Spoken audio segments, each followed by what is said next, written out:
If this guy played in Canada, this would be the biggest story right now.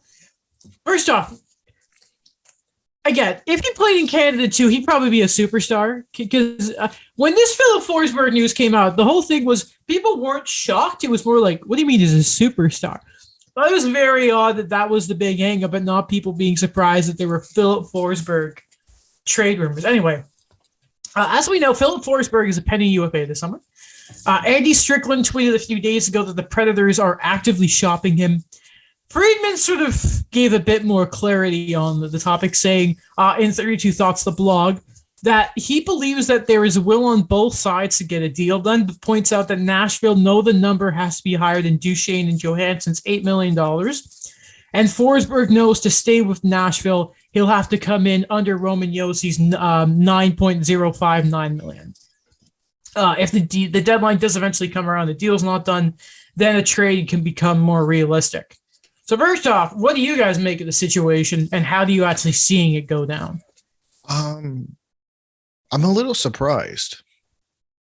You know, there was all these talks last year, right, where we were unsure of what they were going to do with Ekholm, with Ellis, with Forsberg. They obviously traded Ellis, but they're in a much better spot this year than I think they were last year. I think would be fair to say. So for them to now decide that they don't want to, that they're actively shopping him, it just comes as a surprise. Like, I don't see why. He's a very good player. Why would you trade him? I think it's maybe then Strickland's a bit off, and then that's maybe why Friedman, because I think Friedman started with the Forsberg after doing a thing on the Ukraine, because you know he does that pre-bit before getting into the thoughts. Yeah. I wonder if Strickland's just a bit sort of ippity there, and then sort of I wonder if Elliott sort of honed in a bit on it. Daniel, I think you're going to say something. Sorry. Yeah, I think I definitely agree that Nashville is in a better place now with how they were last year, when we really thought that, you know, we saw Victor Arvidsson get traded, we saw Ryan Ellis get traded, and we thought that it was going to be a full-blown, I guess, fire sale there.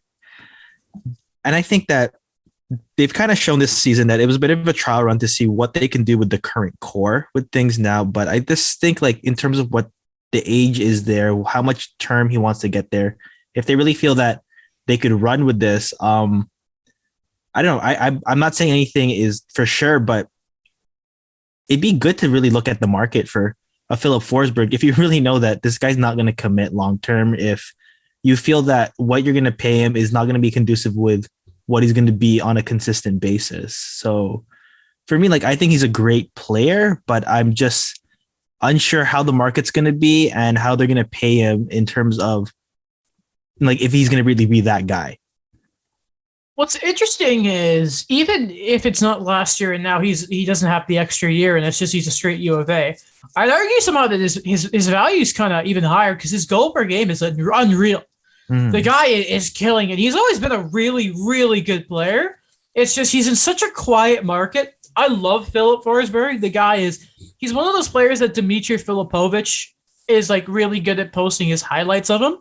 He's like that with like Mark. So a lot of the American players, Filipovich puts a lot of spotlight on, and he always jokes and changes his username to Dmitry like Filipovich Forsberg when Forsberg's like on a heater. So,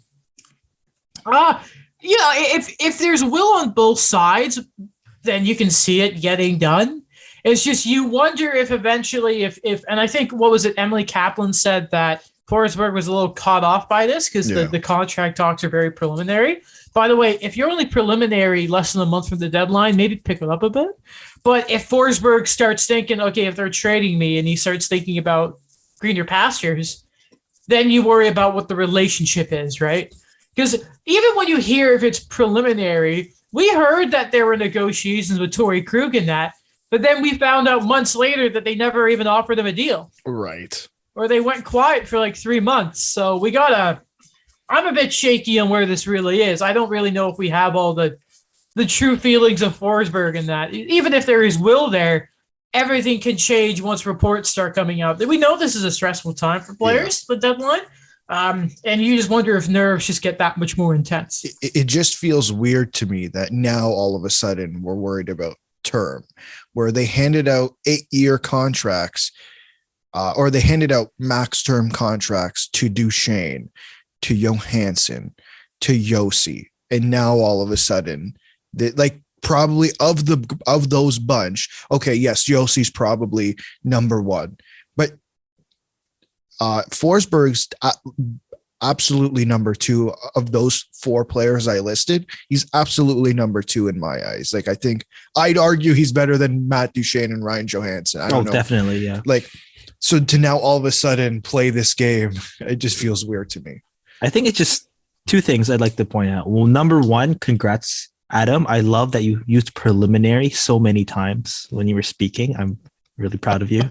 I love it. You mastered it. Second, yeah, I agree that I think Filip Forsberg is a top guy there. It just so happens now that I think with Nashville, they did become very trigger happy with a lot of extensions that now they're looking into these guys that we're going to just really have this core going into their 30s, and we're going to expect a decline. And I know that they're a small market. They have to stay competitive, but whether it's David Poyle, whether it's the next guy, whether it's the next management, I don't know how you're going to be able to build on that when you have so many of these blocks that, again, I'm going to use the early 2006 Leafs as an example, where how long did it take before they really cleaned up all of that?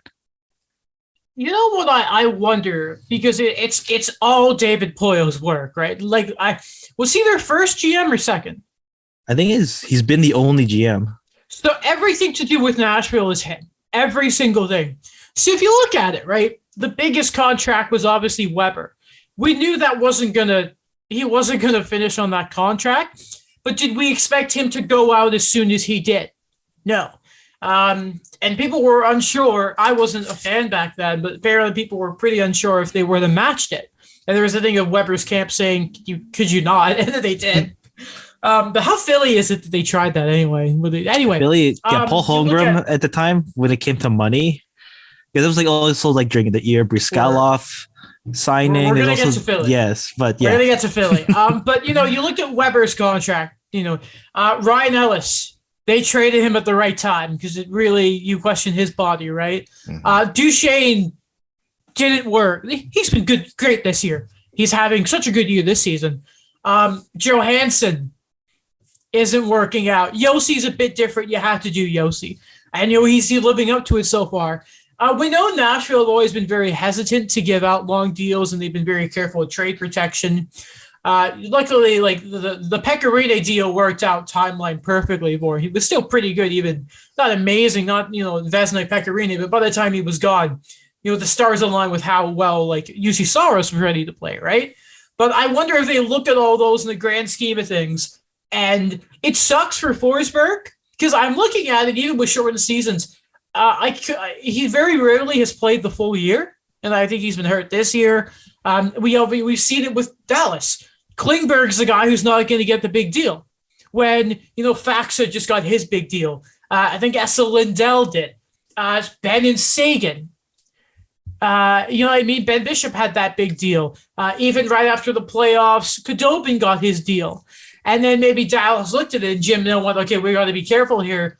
And even if Klingberg probably deserves to get that deal, in this case, Forsberg deserves to get that deal, he has to be the guy who gets squeezed. And it's so crappy for him if that's what ends up happening. But whoever picks him up, damn, they're going to get a good player. If indeed it doesn't work out in Nashville. And then all this is viewed if they sign an extension in the next week, which probably is going to happen. Yeah, that happened with, I believe it happened with Chris Kreider, did it not? For the entire month of February. I remember because I remember watching trade deadline, and I think he signed on trade deadline day.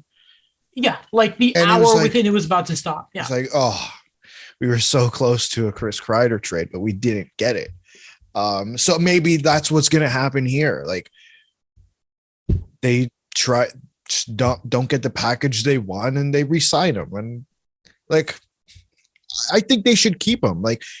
Considering I don't know how long they think this is going to keep going, but Forsberg's a guy I'd imagine you want to keep around. Good. He's really good. He's one of the best goal scorers in the league. He is. And the knock on him is he needs to shoot more. You put him, and think of it, who's been his number one center? You put that guy with any of the big centers here in the East, Jeez. oh, he'd pop off like it was nothing. It'd be amazing. So I don't know if we've even seen the best of Filip Forsberg.